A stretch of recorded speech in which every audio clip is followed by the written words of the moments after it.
എന്തൊരു ശബ്ദം കേട്ടത്? കോശിയുടെ ശബ്ദമല്ല കേട്ടത്. അപ്പൊ ടെറസിന്റെ മുകളിൽ നിന്നായിരിക്കും. കൊന്ത കോശി അല്ല, എന്താ കോശി? ഞാനിവിടെ താഴെയുണ്ട്.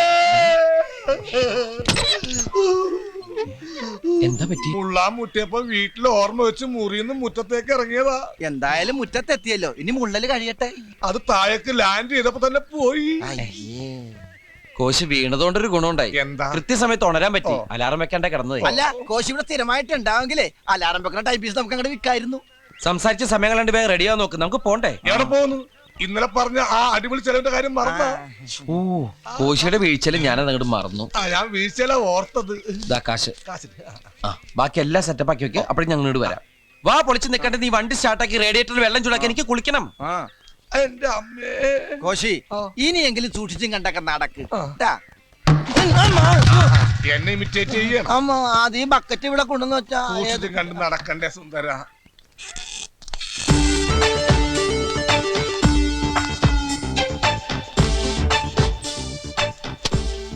ഒരു ബാങ്ക് മാനേജറുടെ മുറിയിലേക്ക് വരുമ്പോ ചില മര്യാദകളൊക്കെ പാലിക്കേണ്ടതുണ്ട്. മര്യാദയ്ക്ക് തന്നെ ചില കാര്യങ്ങൾ പറയാനാണ് ഞങ്ങൾ വന്നത്. പണ്ട് അതായത് വർഷങ്ങൾക്ക് മുൻപ് ഒറ്റപ്പാലത്തുള്ളൊരു ചെറുപ്പക്കാരൻ ബാങ്കിൽ ജോലി കിട്ടി ഒറീസയിലേക്ക് പോകുന്നു. അവിടെ സുന്ദരനായ ഒരു ഫോറസ്റ്റ് മാൻ ഉണ്ടായിരുന്നു. അയാൾക്ക് സുന്ദരിയായ ഒരു മകളുണ്ടായിരുന്നു. പേര് വസുന്ധര. ആ കുട്ടിയുടെ അമ്മ മരിക്കുമ്പോ അവക്ക് വെറും 2 വയസ്സ്. ആ കുട്ടി വളർന്ന് സുന്ദരിയായ ഒരു വീട്ടമ്മയായപ്പോ 3 വർഷത്തേക്ക് പ്രീ ഡിഗ്രിക്ക് പഠിക്കാൻ പോയി. ഡിഗ്രിക്ക് പഠിക്കുന്ന കുട്ടി അവിടെ പ്രൊബേഷണർ ആയിട്ട് കേരളത്തിൽ നിന്നും വന്ന ഒരു മാന്യ പിശാച് എന്ന് പറയുന്നതാണ് ശരി. അതെ, ആ മാന്യ പിശാച് അവളെ വളച്ചെടുത്ത് ഗർഭിണിയാക്കി. നിങ്ങൾ എന്ത് പ്രാന്തായി പറയുന്നത്? എനിക്കൊന്നും മനസ്സിലാവുന്നില്ല. മനസ്സിലായില്ല? മനസ്സിലാക്കി തരാം. വസുന്ധര എന്ന കുട്ടിയെ പഴപ്പിച്ച് ഗർഭിണിയാക്കി ആ മാന്യ പിശാച് മുങ്ങുന്നു. അവിടെ ഒരു ജാരസന്തതി പിറക്കുന്നു.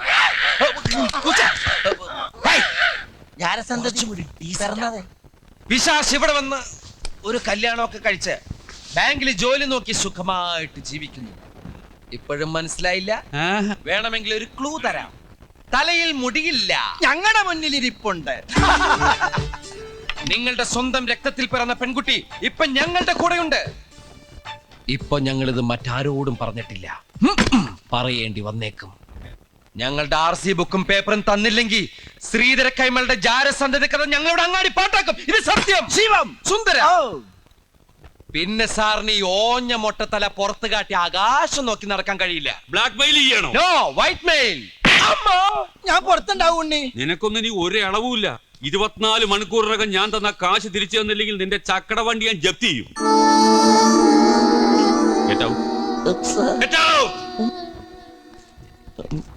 ജനിച്ചിട്ട് ഇത്രയും വർഷമായിട്ട് മകളെ അംഗീകരിക്കാത്ത ഒരുത്തൻ ഇതല്ല ഇതിന്റെ അപ്പുറം ചെയ്യും. സാരമില്ല, നമുക്ക് വേറെ വഴി നോക്കാം. എന്തായാലും പറ്റിയത് പറ്റി. തൽക്കാലം അവളോട് പറയണ്ട. പറ്റിയതും കിട്ടിയതും പറയണ്ട. രാവിലെ കോശി വീശി തുടങ്ങിയോ? രാവും പകലൊക്കെ ഉണ്ടാക്കണ സൂര്യനും ചന്ദ്രനും അല്ലേ? കോശി വീശു. കോശി വീണ വേദന കാരണം ഞാൻ വീണ വായന എന്ന് കേട്ടിട്ടുണ്ട്. വീണ വേദന എന്ന് ഞാൻ ആദ്യമായിട്ട് കേൾക്കുക. വസന്തിക്ക് ഇഷ്ടായില്ലെന്ന് തോന്നുന്നു. അതിന് ഞാൻ വസന്തിക്ക് കൊടുത്തില്ലല്ലോ. അതല്ല, ഞാൻ ഇങ്ങനത്തെ ഒരു ചീപ്പ് സെറ്റപ്പിൽ ഇരിക്കുന്നത് ആ കുട്ടിക്ക് ഒരു അപ്പൊ എന്റെ കാര്യോ? വസന്തിക്ക് ഞാൻ കോള കൊടുത്ത് കൂളാക്കാം. എനിക്കിപ്പം നിങ്ങളുടെ കീഴിൽ പണിയെടുക്കേണ്ട യാതൊരു കാര്യമില്ല.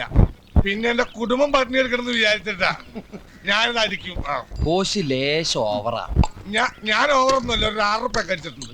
വസന്തിക്ക് ഞാൻ കോള കൊടുത്തിട്ട് ഇപ്പൊ വരാം. മുഴുവൻ തീർത്ത് കളഞ്ഞേക്കല്ലേ. അപ്പൊ ഇത് ഞാൻ അടിക്കും. അങ്ങനെ കഴിക്കല്ലേ എന്റെ കോശി. വെറുതെ എന്തിനാ ഇങ്ങനെ ലിവർ കളയണേ? എന്താ ഇവിടെ ഒരു കലാപരിപാടി? അത് കുക്കിന് ചെറിയൊരു ട്രീറ്റ്. ഇത് വസന്തിക്ക്. എന്താ കോള. ഭയങ്കര മേലുവേദന. ഞാനൊന്നും മയങ്ങട്ടെ. അപ്പൊ ഓക്കെ, ഗുഡ് നൈറ്റ്. ടെറസിന്റെ മുകളിലേക്ക് പോവല്ലേ? മുറ്റത്തേക്ക് ഇറങ്ങണ്ട. ഇത് വെച്ചോ, ആവശ്യം വരും. ഇതെന്താ യൂറിസ്റ്റ? എന്റെ മോലാളി, ഞാൻ ഈ ടെറസിലേക്കില്ല, വല്ല മറച്ചോട്ടിലും കിടന്നോളാം. അതാ നല്ലത്. ടെറസിന്റെ മുകളിൽ കിടന്നാലും രാവിലെ താഴെ ഉണ്ടാവും. അപ്പൊ പിന്നെ താഴെ കിടക്കുന്നല്ലേ നല്ലത്. ഞാൻ എവിടെയും കിടന്നോളാം. എന്നാലേ ഞാൻ ആ ടെറസിന്റെ മുകളിൽ കയറി പായ തലോനെ എടുക്കണ്ടേ? ഇതെന്ത്, ഇത് കോള മാത്രമേ ഉള്ളൂ? എടുത്തൊഴിച്ചൂടെ? ദേ ഇരിക്കുന്നു.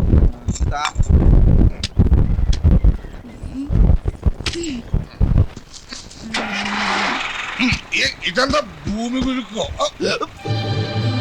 വസന്തി, ഇവിടെ ഇറങ്ങിയേ. വസന്തി, എടാ ഉണ്ണി കോള മാറിപ്പോയടാ. നിർത്ത്. നിർത്ത്. വസന്തി. ഓട്ടോ ഓട്ടോ നേരെ ആ വണ്ടിയുടെ പുറകു വിട്ടോ.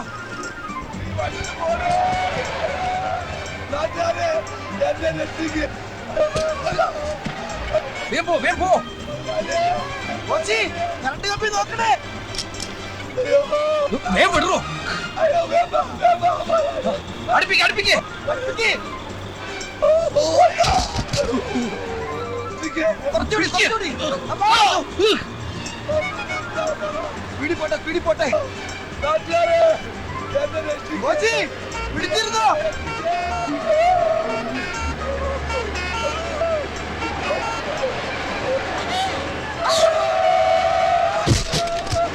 എന്റെ കിടപ്പാടം പോയേ. വേഗം വിട് വേഗം വിട്. അയ്യോ കോശിയല്ലേ ഇത്? ഈശ്വര, Coimbatore non stop fast passenger. അയ്യോ ഇത് ഇനി കോയമ്പത്തൂരിൽ നിർത്തൂ. പോയത് പോട്ടെ, നമുക്ക് നമ്മുടെ വണ്ടി പിടിക്കാം. ഒന്ന് വേഗം വിടറോ. ഹലോ സുന്ദര, നീ സുന്ദര. ഹലോ അങ്ങോട്ട് വേണം.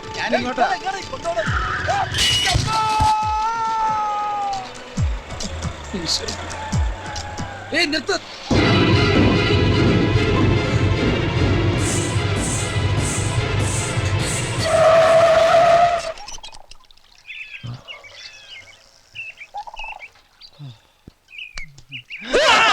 ഞാനാ ഉണ്ണി. അപ്പൊ പിന്നെ ഞാനാരാ? ഇത് ഞാനാ സുന്ദരൻ. ഇതെന്തേത്? ഞാനൊരു ബൈക്കിന്റെ പുറകെ കയറി ടാങ്ക് ചെയ്ത് പോയില്ലേ, അതൊരു ചാണാക്കുഴിയിലേക്കായിരുന്നു. ഇതെന്താ മൂക്കിൽ പഞ്ഞി? ഇത് സ്മെല്ലടിക്കാണ്ടിരിക്കാനാ. നമ്മുടെ ബസ് അവിടെ. അയ്യോ ചേട്ടാ നിന്നാ ചായ കുടിച്ചിട്ട് പന്നി. എനിക്ക് ഡ്രൈവിംഗ് നല്ലോണം അറിയാൻ ഇപ്പൊ മനസ്സിലായില്ലേ? എന്റെ ജീവിതം നീ ഇപ്പൊ കളിച്ചത്. ഒരു നിമിഷം തെറ്റിയിരുന്നെങ്കിൽ എന്താ സംഭവിക്കാന്നറിയോ? ആരുടെങ്കിലും കൈയും കാലും പിടിച്ചൊന്ന് ജീവിക്കാന്ന് വെച്ചാ അവിടെ പോയിക്കോ. എന്റെ മുമ്പിന്ന് പോവാനല്ലേ പറഞ്ഞേ? നീ എന്താ ഈ കാണിച്ചേ? എന്തിനാ അതിനോട് പോവാൻ പറഞ്ഞേ? പിന്നെ ഞാൻ എന്താ ചെയ്യണ്ടേ? ശവം പോലും കിട്ടില്ലായിരുന്നു. അവൾ എന്താ ചെയ്തെന്ന് നീ കണ്ടല്ലേ? അതിനാണല്ലോ തല്ലിയത്. പിന്നെ പറഞ്ഞു വിടേണ്ട കാര്യം ഉണ്ടായിരുന്നോ? ഞാൻ തിരിച്ചു വിളിക്കാൻ പോവാ. വസന്തി അവിടെ നിക്ക്. ഞാനാ വിളിക്കണത്. ഇല്ല, ഞാൻ ഇനി അങ്ങോട്ട് വരില്ല. അവനൊരു തമാശ പറഞ്ഞല്ലേ ഇങ്ങോട്ട് വരാൻ. വരില്ല, ഞാൻ ഇനി ഒരിക്കലും നിങ്ങളുടെ അടുത്തേക്ക് വരില്ല. അവളെവിടെ പോവാനാ? അടി കൊണ്ട് ദേഷ്യം തീരുന്നവരെ എവിടെയെങ്കിലും ചുറ്റി തിരിഞ്ഞിട്ട് എത്തിക്കോളും. നീ വണ്ടി കയറ്, കുളിച്ചിട്ട്.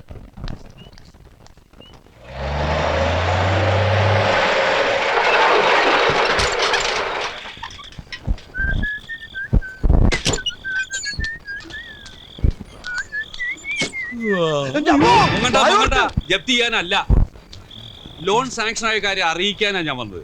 എത്ര രൂപ വേണം? 25,000, 50,000? ഇയാൾക്ക് ഇപ്പോഴാ ബോധോദിച്ച്. ജാരസന്തതിക്കത് നാട്ടി പാട്ടാവാതിരിക്കാൻ കോംപ്രമൈസിന് വന്നിരിക്കാം മൊട്ട. മിസ്റ്റർ കായമൾ, 50,000 അല്ല 1,00,000 രൂപ തന്നാലും ആ കുട്ടിയുടെ പിതൃത്വം ഏറ്റെടുക്കാതെ ഞങ്ങൾ ഒരു കോംപ്രമൈസിനും തയ്യാറല്ല. ഏത് കുട്ടിയുടെ? എന്ത് കോംപ്രമൈസ്?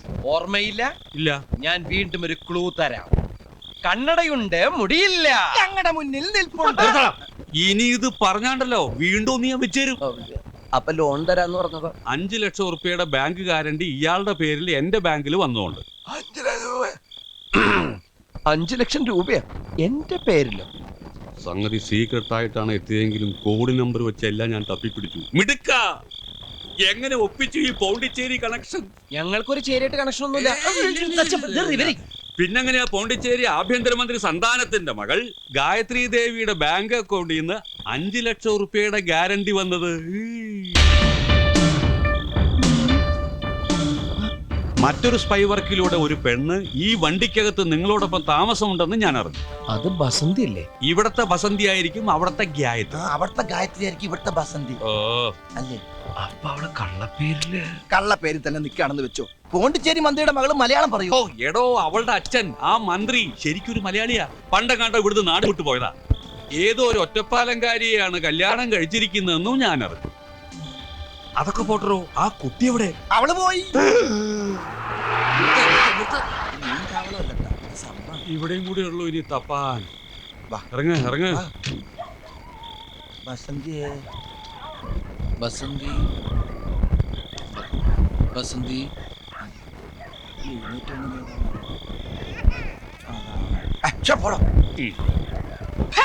അവിടെ നിനക്കൊന്നും അമ്മയും പെങ്ങന്മാരും ഇല്ലടാ. ഇറങ്ങിയിരിക്കുന്ന തന്റെ മക്കളും ചെറ്റ പൊക്കാൻ തെണ്ടികള്. സാറിന് നേരത്തെ പരിചയമുണ്ടല്ലേ? എന്റെ ദൈവമേ, നീ എവിടെ പോയിട്ട് തപ്പും? സിറ്റി മുഴുവൻ കവർ ചെയ്ത് കഴിഞ്ഞു.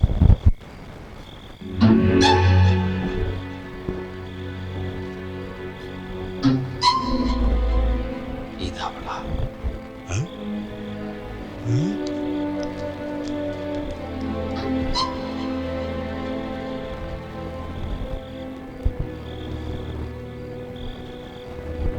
ഗായത്രി, காயத்ரி, நான் அச்சனா, எழுந்துக்கு. போப்பா, நான் வரமாட்டேன். ஒன்னு எனக்கு பார்க்க வேண்டாம். അങ്ങനെ പറയാതെ മോളെ, ഞാനല്ലേ വിളിക്കുന്നത്.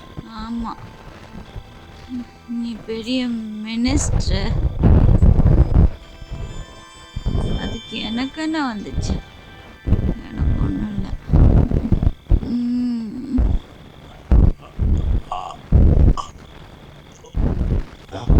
വാ 55-ാമത്തെ വയസ്സിൽ എനിക്ക് രാജയോഗം ഉണ്ടെന്ന് ജോത്സ്യം പറഞ്ഞത് വെറുതെ അല്ല. കോടികളുടെ ആസ്തിയുള്ള കുട്ടിയത്. പോണ്ടിച്ചേരി കമ്മത്താൻ തേവേഴ്സ് ബാങ്കിൽ വലിയൊരു ഡെപ്പോസിറ്റ് ഉണ്ട്. ആ കാശിന്റെ ബാങ്കിലേക്ക് ട്രാൻസ്ഫർ ചെയ്യിക്കണം. നിങ്ങൾ വിചാരിച്ചാൽ നടക്കും. ഞങ്ങളോ? മഹാലക്ഷ്മി ബാങ്കിന്റെ റീജിയണൽ മാനേജറായിട്ട് റിട്ടയർ ചെയ്യണമെന്നാണ് എന്റെ ആഗ്രഹം. അതല്ല സാർ ഞാൻ ആലോചിക്കുന്നത്. പോണ്ടിച്ചേരി ആഭ്യന്തരമന്ത്രിയുടെ മകള് എന്തിനാ എന്റെ വണ്ടിയിൽ വന്ന് കയറിയെന്ന് എനിക്ക് മനസ്സിലാവും. അതെന്തെങ്കിലും ആയിക്കോട്ടെ, കാശുള്ളവര് പലതും ചെയ്യും. ചിലര് വിമാനത്തിൽ ലോകം ഒട്ടാകെ ചുറ്റി നടക്കും. മറ്റു ചിലർ തണ്ടിപ്പിള്ളേരന്മാർ ഇതുപോലെ നടക്കും. അത് അവരൊരു ഹോബിയാ. കേരളം ഒട്ടാകെ മൊബൈൽ ഹെറിറ്റേജ് റെസ്റ്റോറന്റ്. അതല്ലേ നിങ്ങളുടെ സ്വപ്നം? നിങ്ങളുടെ സ്വപ്നം സാക്ഷാത്കരിക്കും. അവളുടെ അക്കൗണ്ട് എന്റെ ബാങ്കിലേക്ക് മാറ്റിയാൽ. അതൊന്നും വേണ്ട സാർ. വേണം സാർ. ഇനിയിപ്പോ ഈ കുട്ടിയെ ഞങ്ങളാണ് തട്ടിക്കൊണ്ടുവന്നതെന്ന് ആരെങ്കിലും പറഞ്ഞാൽ പിന്നെ അതായി അതിന്റെ പ്രശ്നങ്ങളായി. അത് നമുക്ക് വഴി ഉണ്ടാക്കാം. എന്ത് വഴി? ഫോട്ടോസ് ഒരിക്കലും കള്ളം പറയാറില്ല. ഒരു ക്യാമറ ഞാൻ അറേഞ്ച് ചെയ്ത് തരുന്നു. ആ കുട്ടി നിങ്ങളുടെ കൂടെ ഓടിച്ചാടി ഫ്രീ ആയിട്ട് നടക്കുന്ന ഫോട്ടോസ് നമ്മൾ എടുക്കും. പിന്നെ ആർക്കെങ്കിലും പറയാൻ പറ്റുമോ നമ്മൾ ബന്ദിയാക്കി തട്ടിക്കൊണ്ടുപോയതാണെന്ന്? പറ്റില്ല. അങ്ങനെ നിരുപദ്രവമായ മാർഗത്തിലൂടെ നമ്മൾ രണ്ടു കൂട്ടരും രക്ഷപ്പെടും. എന്നാലും ഒരു എന്നാലും ഇല്ല. എങ്കിൽ ഇനി വെച്ച് താമസിപ്പിക്കണ എന്തിനാ? നമുക്ക് ഇപ്പൊ തന്നെ വിളിച്ചെണിപ്പിച്ച് ചോദിച്ചാലോ? ഓ, ജന്മനാ വിഡിത്തരെ പറയൂ പൂരിത്ത കട്ടവൻ. മന്ത്രിയുടെ മോളാണ് നമ്മൾ മനസ്സിലാക്കിയെന്നറിഞ്ഞാൽ അവൾ അപ്പ സ്ഥലം വിടും. അത് ആരും അറിയാതിരിക്കാനാണല്ലോ അവള് കള്ളപ്പേരി നടക്കുന്നത്. അല്ല പിന്നെങ്ങനെ അപ്പാ ഈ ആദ്യം അവളെ വളച്ചെടുത്ത് നമ്മുടെ ആളാണ്. വളയ്ക്കാന്നൊക്കെ പറഞ്ഞാൽ വളരെ ചീപ്പായി. ഓ, ഞാനിത് മറ്റേ അർത്ഥത്തിൽ പറഞ്ഞതല്ല. നമ്മൾ നല്ലവരാണ്, വിശ്വസിക്കാൻ കൊള്ളാവുന്നവരാണ്. എന്നാ കുട്ടിയെ വിശ്വസിപ്പിക്കണം. അവിടെയാണ് മിടുക്ക്. പിന്നെ നമ്മൾ അവളെ മനസ്സിലാക്കിയെന്നറിഞ്ഞാലും ആ കുട്ടിക്ക് പ്രശ്നമൊന്നും ഉണ്ടാവില്ല. അപ്പൊ ഇത് കൊറേ നാളെടുക്കും. എടുക്കണം. ബുദ്ധി ഉപയോഗിച്ച് വളരെ പ്ലാനിങ്ങോട് കൂടി വേണം മുന്നോട്ട് പോവാൻ. ഓ, കോടികളുടെ മുതലാണ് വെറും തറയെ കിടക്കുന്നത്. Chapati and mutton chops from hotel saint സേവ്യം. Appam and fish curry from hotel saint Narayana. വെറും നാരായണ. എനിക്കൊന്നും വേണ്ട. മാംസാഹാരങ്ങൾ എടുത്ത് മാറ്റൂ. ദാ നോക്കൂ. Apple, grape, jalebi, laddu, cake, butter cake, halwa, cup cake, rose milk, napkin and straw from സിലാം ബേക്ക് ഹൗസ്. ഒന്നും വേണ്ടെന്ന് പറഞ്ഞില്ലേ? എനിക്ക് ഇപ്പൊ അറിയണം. എന്നെ ഈ വണ്ടി കയറ്റി കിടത്തിയതാരാ? ഞാനാ. രാത്രി വഴി കിടന്ന് പനി പിടിക്കണ്ടെന്ന് കരുതി. അല്ല സ്നേഹം കൊണ്ട്. വേണ്ട, എന്നോട് ആരും ഒരു സ്നേഹവും കാട്ടണ്ട. എനിക്കറിയാം നിങ്ങൾക്ക് ആർക്കും ഒരു ആത്മാർത്ഥത ഇല്ലെന്ന്. ഇല്ലെങ്കിൽ എന്നെ തല്ലുമായിരുന്നോ? ഞാൻ പോവുക.